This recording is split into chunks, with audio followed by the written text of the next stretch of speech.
We kind of like to devote the first part of the show on Monday to business because we're all getting back to work and back to the day-to-day. And our friends at Albuquerque Business First are here every Monday morning with always interesting stories and news. Today is no exception. Damon Scott is here. Damon is one of the reporters, especially covering the real estate beat for Albuquerque Business First. Good to see you. Good morning. Good morning, Damon. Good to have you here. Well, this one's about mass transit. It is, which you might not automatically think about real estate and mass transit. No. But you should. There's actually, maybe you should. There's actually some connections there.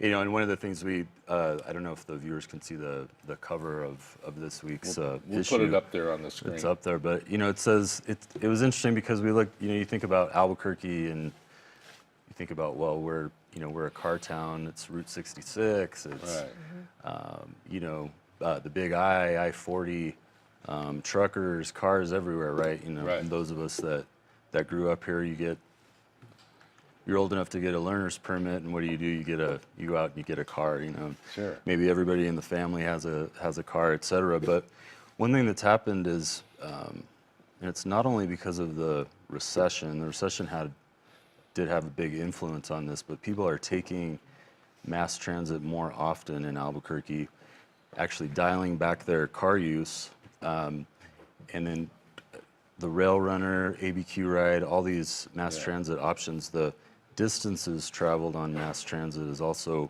increasing. And so what that means for real estate, what it means for developers is what's called transit-oriented development, which we're seeing more and more of around the city.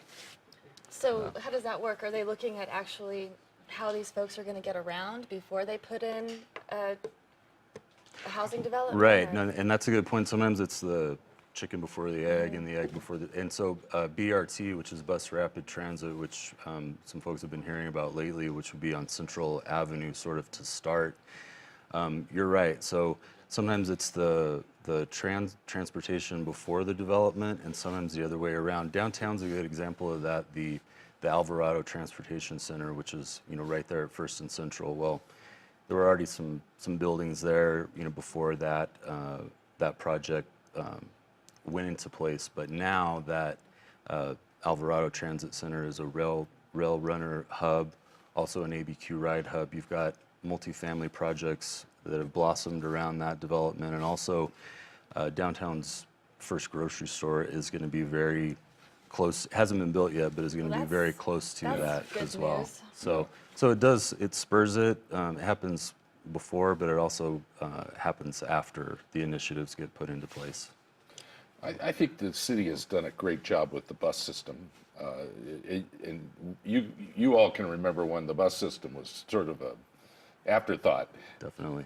I won't call it a joke, but an afterthought. And now they've really ramped it up to where it's effective and people can actually use the service to its full capability.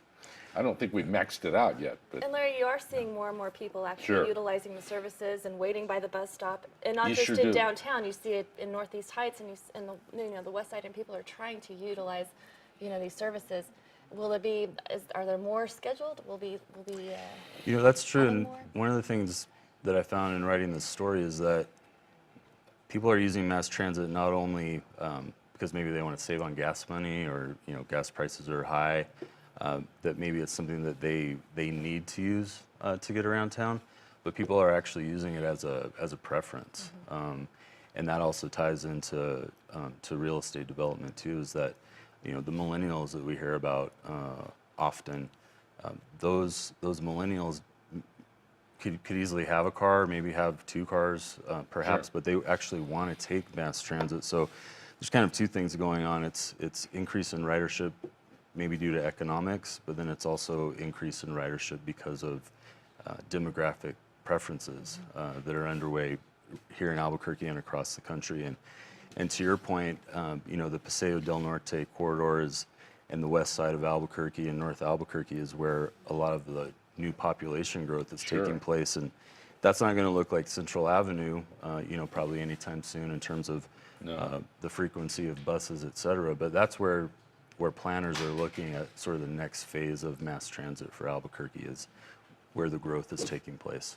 Because it's probably not likely that we're going to build another bridge across the river anytime soon. So we've got to do something to, bring down that traffic congestion. Well, there's certainly no shortage of orange barrels. Well, that's true. And it seems like the Department of Transportation is always trying to make bigger streets, make better roadways for us.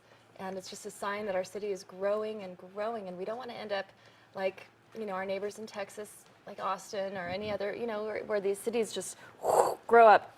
They grow so fast and the roads are just crammed and it's gridlock everywhere. So hopefully Right. our planners, hopefully we'll see some planning and, some more efficient use of our, transportation system here. We certainly need it. Sure, and technology is part of that too. So it is, it is maybe bus rapid transit. It is. There was a new rail runner station that just opened this last week at Montano and the river, but it is that on Alameda they did some traffic signal coordination that improved traffic times by about 10%. So it is sort of that wide spectrum of transportation initiatives that the city and others take a look at. This is where I get into asking your opinion, but Yeah. I like the Rail Runner. I think the Rail Runner is a great service. I think it's a great image for the state. I know it's losing money. I know it's taxpayer supported, but I think we should continue to do that. What's your feeling on it, Damon? On the Rail Runner, it's interesting. We were talking about it before the show, and that it's definitely a pleasant ride. It for, is. for people that commute. I've heard sometimes that maybe it's not quite fast enough or as fast as they would like. Right. Wi-Fi is a big deal. There's Wi-Fi Sure. on there. It's got to be something that's a good Wi-Fi on the Rail Runner. But I think it is. It's the wave of the future. It's something that, as you say, despite maybe some controversy as it started out, it's something that needs to stay and be improved on. And it goes all the way down to Belen, all the way up to, when you take bus connections, you can get as far as Taos on it. You can get as far south as Socorro on it. And so it is really something that ties that sort of heart of the state together. But speaking of transportation, what sort of means of transportation do citizens have once they step off of the Rail Runner? Like, let's say we go to Santa Fe today. Larry and I and Susie are going to go to Santa Fe and have some breakfast. Where would we get, once we step off the Rail Runner, then what sorts of transportation options Right. are there?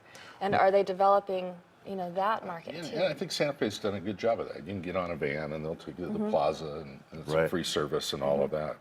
There Plus is they a- build up around the rail yard there.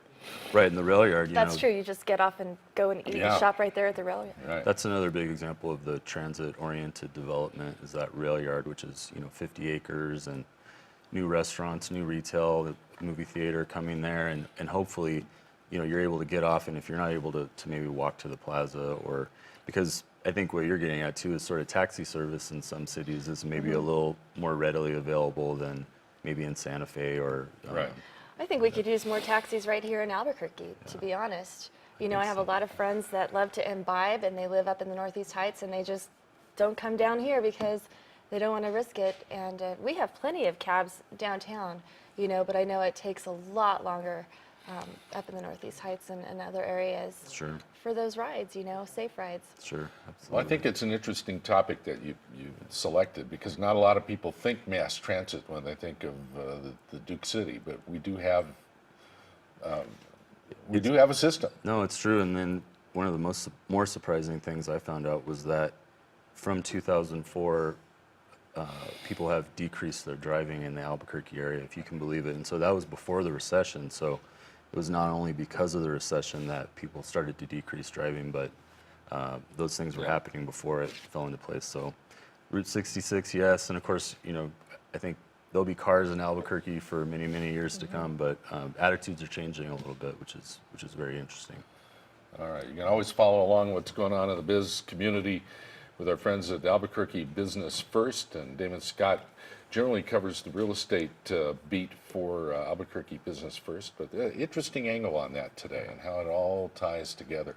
Absolutely. Thanks. Really good stuff. Thanks for having me. Really good stuff. And of course, how's the online readership? Everybody's Through the roof. Yeah, through it's the just roof. incredible, It's, isn't no, it? it's going really well. We've got our morning edition that comes out about 8 o'clock in the morning, and then in the afternoons around 3. And if you're one of those night owls, you can stay up all night long and just reread everything if you want to.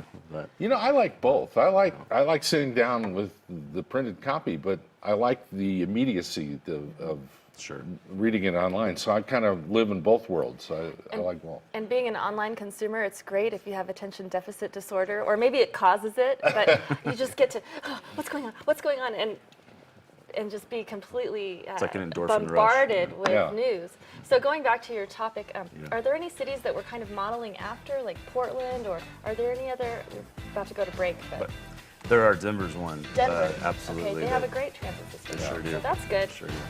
Always good to see you, Damon. Thanks for coming in today. So good things on the horizon for our Cover beautiful story city. by Damon Scott in this week's edition of Albuquerque Business First. The Master Networker is next. Stacy Sacco and guest right after this. See you soon.